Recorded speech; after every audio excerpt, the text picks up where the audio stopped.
नमस्कार, आप देख रहे हैं टोटल टीवी। मैं हूं सौरभ जौहरी। हमारी खास पेशकश में आपका स्वागत है। हरियाणा में विधानसभा चुनाव के बाद जहां बीजेपी एक्टिव मोड में मैराथन तैयारियां कर रही है, तो वहीं कांग्रेस की हालत दिनों दिन चिंताजनक होती जा रही है। कभी कांग्रेस में विधानसभा चुनाव में हार को लेकर कोई जिम्मेदारी लेने को भी तैयार नहीं होता, तो कभी टिकटों के वितरण पर घमासान देखने को मिलता है। एकजुटता की कमी तो पार्टी में अक्सर देखने को मिलती ही रही है। इस दौरान 2 अध्यक्ष इस्तीफा दे चुके हैं, 5 प्रभारी बदले जा चुके हैं। वहीं मौजूदा अध्यक्ष को 3.25 साल हो चुके हैं। लेकिन अब खबर यह है कि कांग्रेस में संगठन को लेकर घमासान शुरू हो गया है। कांग्रेस के सीनियर विधायक अशोक अरोड़ा और शमशेर सिंह गोगी ने पार्टी को चेताया कि लंबे समय तक संगठन न होना कांग्रेस के लिए खतरनाक है। ऐसे में अब कांग्रेस के सह प्रभारी जितेंद्र बघेल का कहना है कि संगठन जल्द बनेगा। हरियाणा कांग्रेस का जो संगठन बीते 10 सालों से नहीं बना, क्या वो अब बन पाएगा? आखिर क्यों संगठन बनाना प्रदेश कांग्रेस के लिए एक चुनौती बन गया है, यह सवाल है।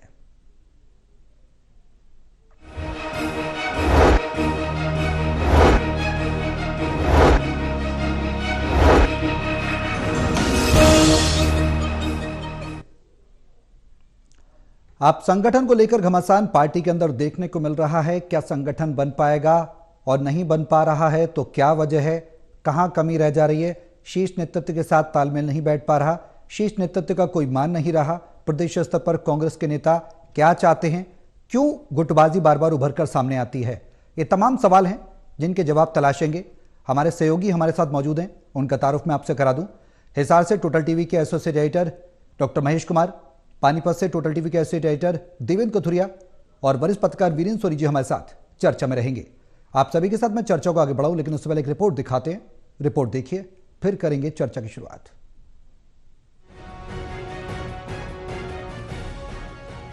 लोकसभा चुनाव में 50-50 रहने के बाद विधानसभा चुनाव में अप्रत्याशित हार का मुंह देखने वाली कांग्रेस में अब 10.5 साल तक भी संगठन न बनने के लिए पार्टी में ही संग्राम छिड़ गया है। पूर्व मंत्री और अब कांग्रेस में वरिष्ठ नेता अशोक अरोड़ा और असंध से विधानसभा चुनाव हारे और अनिल विज की तरह बेखौफ होकर बोलने वाले कांग्रेस के पूर्व विधायक शमशेर गोगी ने कांग्रेस में अब तक संगठन न बनने पर गहरी नाराजगी जताई है।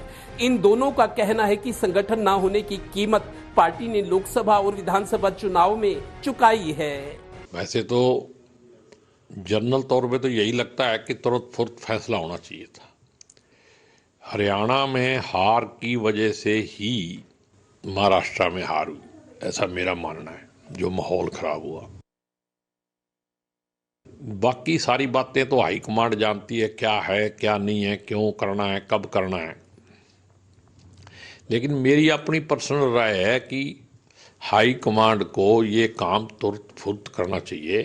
5 साल का मतलब 5 साल मत मानो। आप पहले 3 साल का सदुपयोग करोगे, संगठन को मजबूत करोगे, तो आखिरी 2 साल में 1.5 साल में इलेक्शन की तैयारी फिर बड़ी आसानी से हो सकती है। तो इसलिए जो भी करना है वो तुरंत करना चाहिए। और मेरी इन्फॉर्मेशन ये है कि अब शायद बहुत जल्दी इस पे फैसला होगा। गौरतलब है कि प्रदेश में बीजेपी सरकार बनने के वक्त से ही कांग्रेस बिना संगठन के लोकसभा, विधानसभा और नगर निगमों के चुनाव लड़ती आई है। अशोक तंवर के इस्तीफे के बाद प्रदेश कांग्रेस के 5 प्रभारी बदल चुके हैं। 2 प्रदेश अध्यक्ष भी बदले गए। अब तीसरे प्रदेश अध्यक्ष उदय भान को भी 3.25 साल होने को हैं, पर कांग्रेस का संगठन अब भी नहीं बना। प्रदेश कांग्रेस के सह प्रभारी जितेंद्र बघेल कह रहे हैं कि जल्द ही कांग्रेस का संगठन बनेगा। शुरुआत जिला अध्यक्षों से होगी। 10.5 साल से कांग्रेस का संगठन न बन पाने पर नाराजगी जता रहे अशोक अरोड़ा इनेलो में 10 साल से भी ज्यादा वक्त तक प्रदेश अध्यक्ष रहे। अशोक अरोड़ा जानते हैं कि संगठन होना कितना जरूरी है। यही वजह है कि बीजेपी भी बार बार कांग्रेस पर चुटकी लेती रही। जो संगठन नहीं बना सके वो सरकार क्या बनाएंगे? बात तो सही है। Haryana bureau, total news. तो अब संगठन ना बनाने को लेकर कहीं ना कहीं कांग्रेस के अंदर खाने सवाल खड़े होने लगे हैं। अब सवाल ये कि संगठन क्या बन पाएगा? देवेंद्र, चर्चा की शुरुआत में आपसे ही करना चाहूंगा। पहले हार की जिम्मेदारी लेने को कोई तैयार नहीं था कांग्रेस के अंदर। टिकट वितरण पर भी हमने सबने घमासान देखा, और अब संगठन निर्माण को लेकर संग्राम। आखिर कांग्रेस में ये चल क्या रहा है? देखिए सौरभ, अशोक अरोड़ा इनेलो में मेरे को लगता है 3 टर्म 5 साल के लिए 10 साल से तो ऊपर था ही प्रदेश अध्यक्ष, क्योंकि इनेलो का संगठन मजबूत था। जो संगठन के आदमी होते हैं उनको भी थोड़ा सी बात अखर रही है। वो कांग्रेस में आए हैं, हालांकि कुछ समय पहले चुनाव भी लड़ा है, विधायक हैं वो, लेकिन उनको ये बात बड़ी अटपटी और बड़ी मेरे को सालने वाली लग रही है कि संगठन नहीं है। 10.5 साल हो गए, 2 लोकसभा चुनाव, 2 विधानसभा चुनाव, नगर निगम के पिछले चुनाव, अब फिर नगर निगम के चुनाव हैं। कांग्रेस ही अगर आपस में लड़ते रह गए तो विपक्ष से कैसे लड़ेंगे, सरकार से कैसे लड़ेंगे, ये सोचने वाली बात है। अब मेरे को लगता है निराशा, हताशा बाहर आ रही है। और अशोक अरोड़ा सरीखे नेता जो एक मजबूत संगठन से आए हैं, भले ही वो पार्टी अब नहीं है, लेकिन संगठन बहुत मजबूत था, जहां उन्होंने प्रदेश अध्यक्ष के तौर पर 3 कार्यकाल 10, 12 साल, 15 साल तक वो रहे हैं। और अब शमशेर गोगी बेखौफ होकर बोलते हैं, क्योंकि हाईकमान के खिलाफ भी जरूरत पड़े या बड़े नेताओं के, वो पते की जो बात होती है, जरूरी बात है और जो सच बात है वो बोलते हैं। इन दोनों नेताओं में अब रिएक्शन नजर आ रही है कि संगठन बनना चाहिए। अब इनके बाद फिर एक बार सह प्रभारी जो जितेंद्र बघेल है, उनका भी बयान है कि जल्दी संगठन बन रहा है, उसकी कवायद चल रही है और जिला अध्यक्षों से शुरुआत होगी। अगर संगठन बनता है, बड़े नेताओं के अलावा जो कार्यकर्ता है, कांग्रेस के कार्यकर्ता, उनमें भी उत्साह जगेगा, क्योंकि अभी एक मौका है कांग्रेस के लिए। अगर भले ही इनके चेयरमैन नगर परिषद, नगर पालिका में ना बने, मेयर ना बने, लेकिन एक एक्टिवेट करने का मौका है। पार्टी कम से कम बिल्कुल फिसड्डी साबित ना हो, ऐसा ना हो कि बीजेपी क्लीन स्वीप कर जाए। तो कांग्रेस के लिए एक मौका है, जल्दी से जल्दी जो कमेटी बनानी है कि किस तरीके से चुनाव लड़ा जाए, एक नजर आए, पार्टी में मजबूती नजर आए, लगे कि हर कार्यकर्ता, हर नेता पार्टी के लिए लड़ रहा है। इस तरह का इंप्रेशन देना, मैसेज छोड़ना मेरे ख्याल बहुत जरूरी है। और छोटे स्तर के नेता, जो जिलों के नेता हैं, अब वो पार्टी हाईकमान को, बड़े नेताओं को कह रहे हैं जी पार्टी का संगठन बनाओ। 10.5 साल आप देखिए, 10.5 साल टुकड़ियों में कांग्रेस लड़ती रही और थोड़ा बहुत लोकसभा में कुछ हासिल हुआ, लेकिन विधानसभा में फिर चौपट हो गया काम इनका। तो अब मेरे को लगता है अंदर से आवाज उठ रही है और हाईकमान को और बड़े नेताओं को अब अपने स्वार्थ छोड़कर, अपने अहम को छोड़कर पार्टी हित में अब तो फैसला कर लेना चाहिए। क्योंकि इससे पहले कि और कुछ नेता बोलने लगे कि आप संगठन बनाओ, हाईकमान को, बड़े नेताओं को नसीहत दें, तो मेरे को लगता है कांग्रेस को अब फौरी तौर पर इस पर तुरंत एक्शन लेकर संगठन का काम, मतलब उसको घोषित कर देना चाहिए कि किन किन को जिम्मेदारी दी जा रही है, और मोर्चाबंदी है तभी लड़ाई पार्टी लड़ सकती है। बिल्कुल, लौटूंगा मैं देवेंद्र आपके पास। महेश, बीते 10.5 सालों से संगठन नहीं बना कांग्रेस का, अब अंदर खाने से ही आवाज उठने लगी कि संगठन जल्द बनाया जाए। संगठन निर्माण ना होने के चलते लोकसभा चुनाव, विधानसभा चुनाव में भारी नुकसान पार्टी को हुआ है। अब क्या लग रहा है, संगठन बनने की कवायद शुरू हो सकती है? संगठन बनेगा जल्द?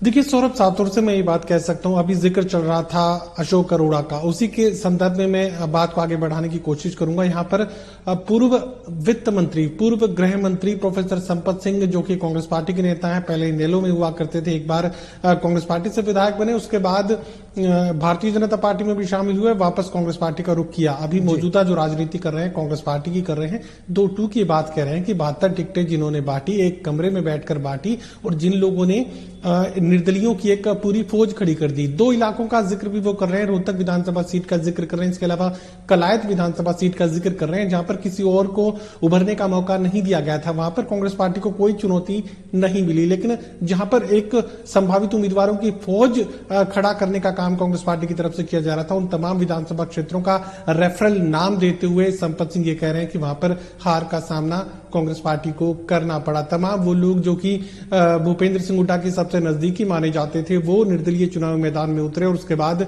पार्टी के उम्मीदवारों को हार का सामना उन्हीं निर्दलीय उम्मीदवारों की वजह से करना पड़ा। तो तमाम बड़े सवाल, ज्वलंत जो सवाल है, वो यहां संपत सिंह उठाने का काम कर रहे हैं। और एक सबसे बड़ा जो सवाल पूछ रहे हैं वो ये पूछ रहे हैं कि जिन्होंने टिकट बांटी थी, उन्होंने हार की जिम्मेदारी अब तक क्यों नहीं ली। और उससे भी बड़ी बात जो संपत सिंह की तरफ से कही गई है, वो ये कह रहे हैं कि पार्टी सिंबल पर निकाय चुनाव लड़ने का ऐलान तो कांग्रेस पार्टी कर रही है, लेकिन तैयारी के नाम पर कुछ भी कांग्रेस पार्टी के पास नहीं है। तो ऐसे में पार्टी सिंबल पर निकाय चुनाव कांग्रेस पार्टी को नहीं लड़ने चाहिए, वरना बचा कुचा जो कुछ है वो कांग्रेस पार्टी गवा बैठेगी। वो ये भी कह रहे हैं कि यहाँ अब चुनाव लड़ने वालों का कोई तांता नहीं लगा है, कोई चुनाव लड़ने के लिए तैयार नहीं है। कांग्रेस पार्टी में निकाय चुनावों को लेकर उम्मीदवारों की जो तलाश है वो करनी पड़ेगी और उसके बाद ही शायद कोई उम्मीदवार चुनाव लड़ने के लिए कांग्रेस पार्टी के टिकट पर तैयार हो। तो दो टूक वो कह रहे हैं कि जिन्होंने पार्टी को हराने का काम किया, जिन लोगों ने निर्दलियों की फौज खड़ी कर दी, उनके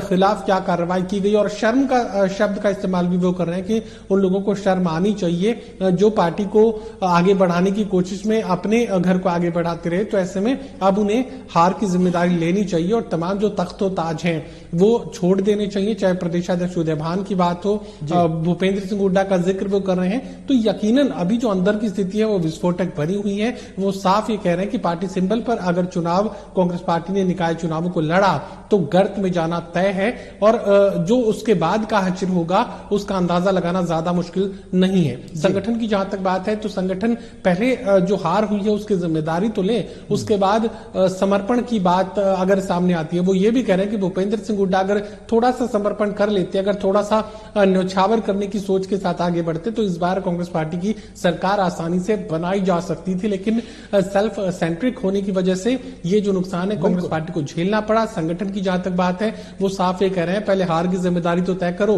पहले जो पार्टी सिंबल पर चुनाव लड़ने का जिक्र आप कर रहे हैं उसकी तैयारी जैसा तो कुछ भी नहीं है। इस सिंबल पर चुनाव लड़ने की सोच को खत्म करने की मजबूरी सामने खड़ी है, और उसके साथ ही वो ये भी कह रहे हैं कि जब सब कुछ बराबरी की स्थिति में आ जाए, जब लगे कि दिल अब मिलने लगे हैं और सब कुछ समर्पण भाव से आगे बढ़ाने की जरूरत होगी, तो उसके बाद संगठन बनाने का फायदा भी मिलेगा। वरना अब तक तो खेमों में कांग्रेस पार्टी बटी हुई है और अब कांग्रेस पार्टी के पास खोने के लिए कुछ भी नहीं बचा है। अविनीत जी, जो मौजूदा स्थिति है कांग्रेस की हरियाणा में, उसको देखकर क्या लग रहा है?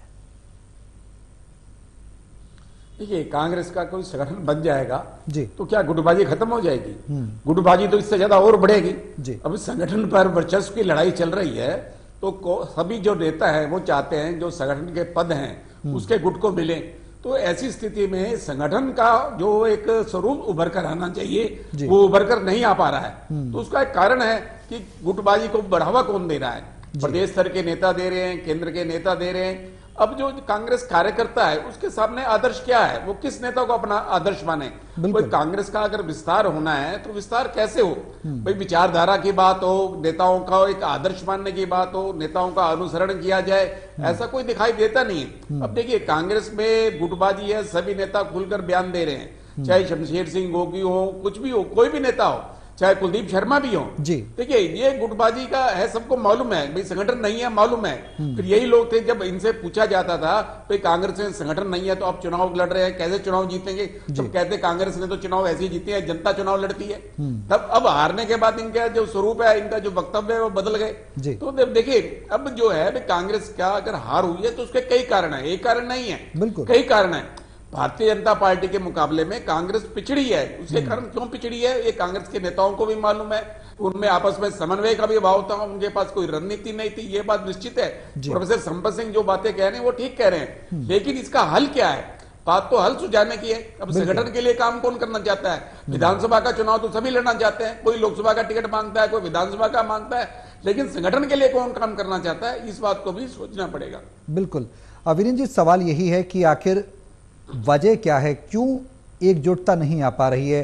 हमने सुना, हमने देखा भी, राहुल गांधी ने कई बार एकजुट होने की बात कही, एक मंच पर हाथ भी मिलवा दिए जाते, लेकिन दिल नहीं मिलते। क्या वजह रह जाती है, कमी कहां रह जाती है? देखिए, महत्वाकांक्षा तो सबकी होती है, लेकिन महत्वाकांक्षा पर अंकुश लगाने की बात है। भारतीय जनता पार्टी में महत्वाकांक्षा है, महत्वाकांक्षा होनी भी चाहिए, लेकिन वहां अंकुश लगता है। वहां अगर कोई महत्वाकांक्षा है तो दब जाती है, संगठन के आगे समर्पण करना पड़ता है। लेकिन कांग्रेस में ऐसा नहीं है। कांग्रेस में अगर जो समर्पण की बजाय आंखें दिखाने की बात है, भाई अगर किसको टिकट नहीं मिला तब वो आंखें दिखाता है, दूसरे दल से मिल जाता है, विरोधियों से मिल जाता है, पार्टी को हराने की कोशिश करता है। लेकिन भारतीय जनता पार्टी में तो ऐसा नहीं होता, क्योंकि वहां का केंद्र मजबूत है, वहां का जो केंद्रीय नेतृत्व है वो मजबूत है। तो लेकिन हरियाणा में तो ना प्रदेश नेतृत्व मजबूत है, ना केंद्र नेतृत्व मजबूत है, तो यहाँ तो कांग्रेस को आंखें दिखाने की बात चल रही है। और संगठन की जो बात है, संगठन के जो नेता हैं वो भी अपने आप में कमजोर है, वो भी डम्मी है, क्योंकि उनकी जो निष्ठा है वो व्यक्ति विशेष के प्रति है, संगठन के प्रति नहीं है। तो इसलिए जिस तरह टिकटों का वितरण हुआ और जिस तरह अब भी जो असर है, बिल्कुल निकाय चुनाव के लिए कोई तैयारी नहीं है, कांग्रेस को उम्मीदवार ही नहीं मिल रहे, उम्मीदवार ही नहीं मिलेंगे। तो ये बात ठीक है कि कांग्रेस को इस समय चुनाव लड़ने की बजाय अपने संगठन पर ध्यान देना चाहिए, और लोगों के पास भी कोई ऐसा मतलब कांग्रेस के लिए कोई आकर्षण नहीं है। लोग ये चाहेंगे जब डबल इंजन की सरकार है तो विकास तो उसी से होगा स्थानीय निकाय में जिसकी सरकार होगी, क्योंकि वही ग्रांट लाएंगे, वही योजनाएं लाएंगे। तो ऐसे में कांग्रेस का कोई आकर्षण है ही नहीं। अगर किसी नेता का व्यक्ति विशेष के प्रति कोई आकर्षण है तो एक सीमित है, वो उसका कोई बहुत बड़ा दायरा नहीं है। हालांकि देखिए भारतीय जनता पार्टी का इतने वर्ष का शासन लगा, तीसरी बार सरकार आई, निकाय चुनाव में भी लोगों की नाराजगी थी प्रॉपर्टी आईडी को लेकर, और भी मुद्दे थे, भ्रष्टाचार को लेकर भी मुद्दे थे, फिर भी लोग भारतीय जनता पार्टी को चुनना चाहते हैं। तो इसका मतलब है कांग्रेस अपना आकर्षण खो चुकी है। बिल्कुल देवेंद्र, जिस बात का जिक्र वीरेंद्र जी कर रहे हैं, जिस बात का जिक्र महेश ने किया कि सेल्फ सेंट्रिक कांग्रेस के जो तमाम दिग्गज नेता हैं वो हो गए हैं, क्या स्वयं के स्वार्थ को भी से कहा जाए, साइड में किया जाए, वो एक विकल्प है पार्टी के लिए? क्या कुछ विकल्प नजर आता है? पार्टी एकजुट हो जाए और संगठन निर्माण सबसे पहले प्राथमिकता के तौर पर पार्टी के तमाम नेता एकजुट होकर आए और बढ़ाएं, क्या कोई मूल मंत्र मिलेगा? क्या कोई संजीवनी मिलेगी? क्या नजर आता है? देखिए सौरभ, दो चीजें मैं बहुत बड़ी कमी कांग्रेसियों में महसूस कर रहा हूं। लोकसभा और विधानसभा चुनाव हाल ही में हुए हैं। मेरे को एक तो ये लगता है कि कांग्रेस के लोग जूझते नहीं, जिस तरीके से बीजेपी वाले कर्मठ होकर काम करते हैं, समर्पण के साथ, निष्ठा के साथ काम करते हैं, कांग्रेसियों में इस तरह की भावनाएं कम है। क्योंकि कांग्रेस ने जितने साल राज किया है, ठाठ से राज किया है, इनको संघर्ष करने का उतना मादा नहीं है जितना बीजेपी में है। बीजेपी संघर्ष करके ही सत्ता में आई है, चाहे मोदी जी की सरकार हो, चाहे तीसरी बार हरियाणा में हो। जो संघर्ष बीजेपी ने किया है वो संघर्ष कांग्रेसियों ने नहीं किया, कांग्रेसियों ने ठाठ से राज किया है। लेकिन अब वक्त ऐसा है कि संघर्ष करना पड़ा है। एक तो संघर्ष का मादा नहीं है, समर्पण नहीं है, निष्ठा में कमी है। दूसरा, मैंने लोकसभा में भी देखा, विधानसभा में भी, जो कांग्रेस के निचले कार्यकर्ता है वो अपनी टिकट की, मैं अक्सर कहा भी करता था इस डिबेट में कि कांग्रेसी अपनी टिकट की लड़ाई में लगे रहे। पार्टी कहां जा रही है, पार्टी को मजबूत होना चाहिए, संगठन की आवाज पहले उठाते जब चुनाव से पहले की बात थी। तो कांग्रेसी मेरे को लगता है अपनी अपनी टिकट की, कोई शैलजा को जाके नमस्ते कर रहा है दिल्ली में, कोई भूपेंद्र हुड्डा की कोठी के चक्कर लगा रहा है, बस उनके पीए से बोध करते हैं कि चौधरी साहब आज हैं कि नहीं दिल्ली में, कब आएंगे, वहां हाजिरी लगाने जाते हैं, नमस्ते कराते हैं, शक्ल दिखा लाते हैं। तो कांग्रेसियों में ये बहुत बड़ी गफलत रही है। एक तो संघर्ष करने का उतना मादा नहीं, निष्ठा नहीं, समर्पण नहीं, जिस तरीके से बीजेपी के लोगों ने किया। दूसरा, अपनी लड़ाई लड़ते रहे, खुद कैसे मजबूत हो, उनका नेता जिसकी वो जय बोलते हैं वो कैसे मजबूत हो, कोई शैलजा को, कोई सुरजेवाला को, कोई हुड्डा को, कोई दीपेंद्र हुड्डा की हाजिरी भरने जाता है। तो बहुत बड़ी, ये दो बड़ी ड्रॉबैक कमी है जिस वजह से कांग्रेस को ये दिन देखने पड़ रहे हैं आज। महेश, संगठन बनने को लेकर क्या कुछ संभावनाएं लग रही हैं? क्योंकि संगठन निर्माण होगा, जाहिर सी बात है पार्टी को सीधा फायदा होगा उसका। जितेंद्र बघेल जो हैं कांग्रेस के सह प्रभारी, वो ये कह रहे हैं कि जिला प्रभारियों की सूची जारी होगी और इस दिशा में काम किया जाएगा।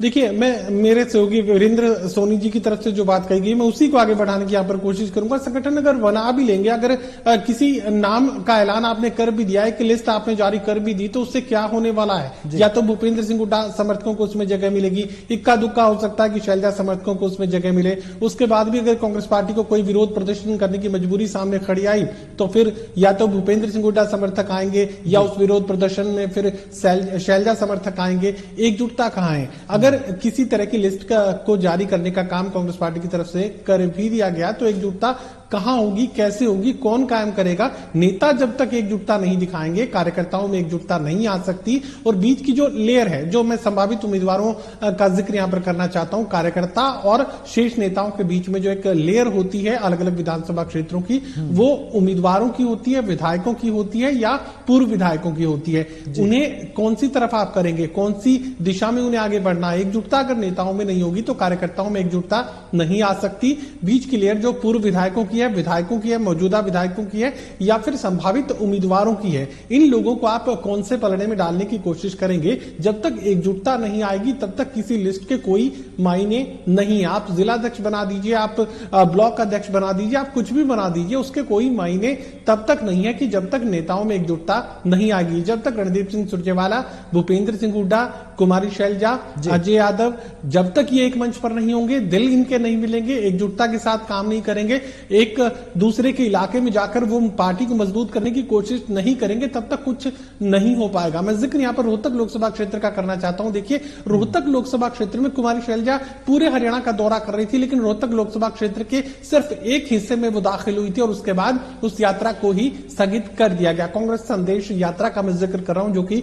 लोकसभा चुनाव से पहले कुमारी शैलजा ने निकालने का काम किया था। रोहतक लोकसभा क्षेत्र के सिर्फ एक छोटे से हिस्से में ही वो दाखिल हुई थी और उसके बाद उस यात्रा को ही स्थगित कर दिया गया। और उस यात्रा की शुरुआत कैसे हुई थी? कांग्रेस पार्टी की राष्ट्रीय महासचिव हैं, राष्ट्रीय पद उनके पास है, लेकिन यहां जो हरियाणा प्रभारी थे उनकी तरफ से, दीपक बाबरिया की तरफ से एक लिस्ट इस कांग्रेस संदेश यात्रा की शुरुआत के वक्त ही जारी कर दी गई थी, जिसमें इस यात्रा को ही अवैध ठहरा दिया गया था। ये कैसे हो सकता है कि पार्टी की राष्ट्रीय महासचिव और इतनी कद्दावर नेता, जो कि कांग्रेस पार्टी की निष्ठावान, गांधी परिवार की निष्ठावान नेता मानी जाती हैं, उन्हें अगर कोई यात्रा की शुरुआत करनी है जो कि राहुल गांधी का संदेश लोगों तक पहुंचाने की बात वो कर रही थी, लेकिन उस यात्रा को ही अवैध ठहरा दिया गया और उसको यात्रा के समापन के मौके तक वो अवैध यात्रा फिर वैध भी हो गई। लेकिन रोहतक लोकसभा क्षेत्र के इलाकों में फिर भी कुमारी शैलजा दाखिल नहीं हुई। जब तक ये इलाका बटा रहेगा, जब तक रोहतक लोकसभा क्षेत्र में किसी और को घुसने की इजाजत नहीं होगी, जब तक